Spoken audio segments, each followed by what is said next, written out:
आप संविधान को कहाँ ले जा रहे हो? खत्म करो ना। अगर आपको चुनाव प्रणाली नहीं रखना है, आप ही डिक्टेटर बन जाओ ना। आप कह दो कि तानाशाही चलेगी मेरी, खत्म बात। हम इतने परेशान क्यों रहे?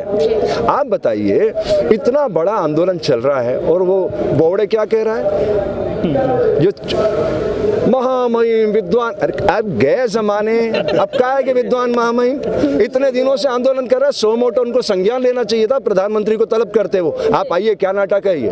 हैं? वो क्या बोल रहा है? साहब आपको ये तो अधिकार है आपकी बात करने का, लेकिन आप किसी का रास्ता नहीं रोकेंगे। इसका मतलब समझ रहे हैं आप? चीफ जस्टिस ऑफ इंडिया, उसका नाम है बोवड़े, तो दिख नहीं रहा है देश में क्या चल रहा है, और कह रहा है कि साहब आंदोलन करने का आपको हक तो है, लेकिन आप रोकेंगे नहीं रास्ते।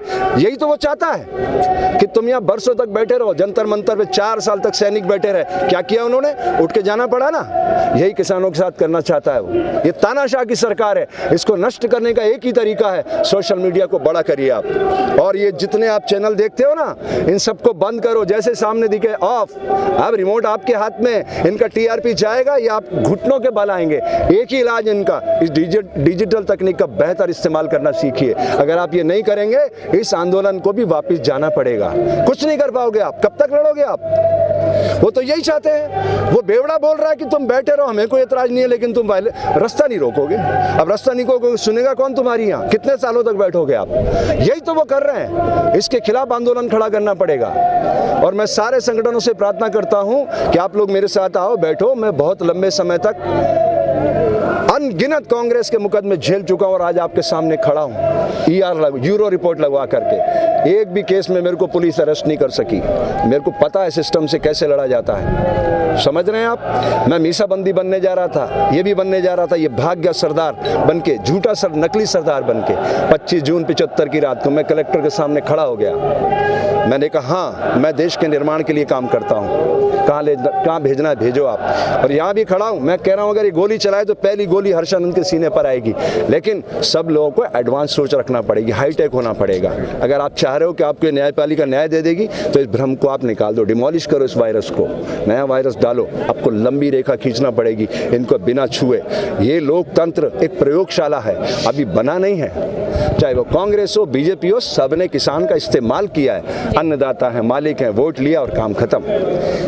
आप बताइए 1947 में देश आजाद हुआ, 1857 में क्रांति का आंदोलन शुरू हुआ, 90 साल असंख्य धर्मयोद्धाओं ने अपने खून से सींचा इस भारत को। क्या देश आजाद हो गया?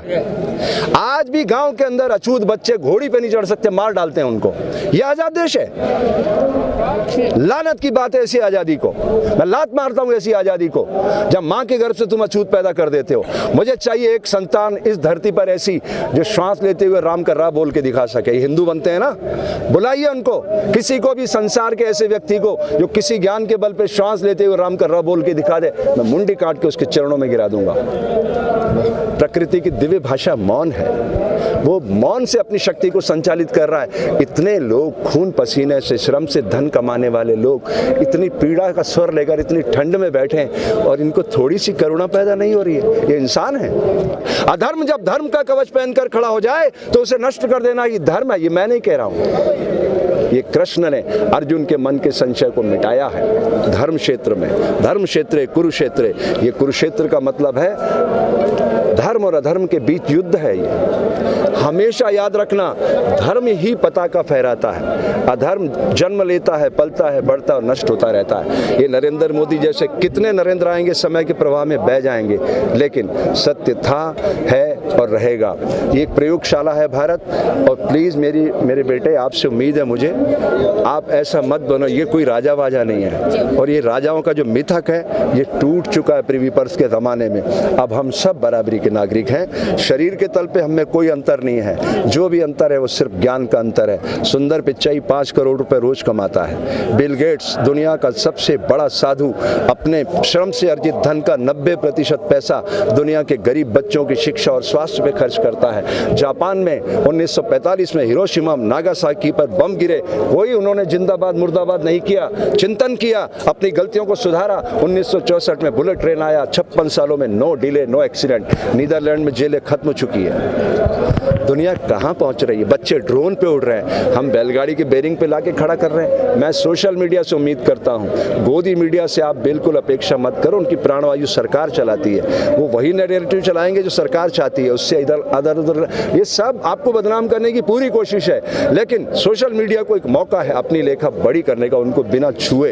इसलिए मेरी आपसे प्रार्थना है सोशल मीडिया वालों से कि आप लोग ऐसी चीज़ें खोज के लाइए कि वो जो भोंपू मीडिया है उससे आपकी आवाज़ बहुत बड़ी हो जाए।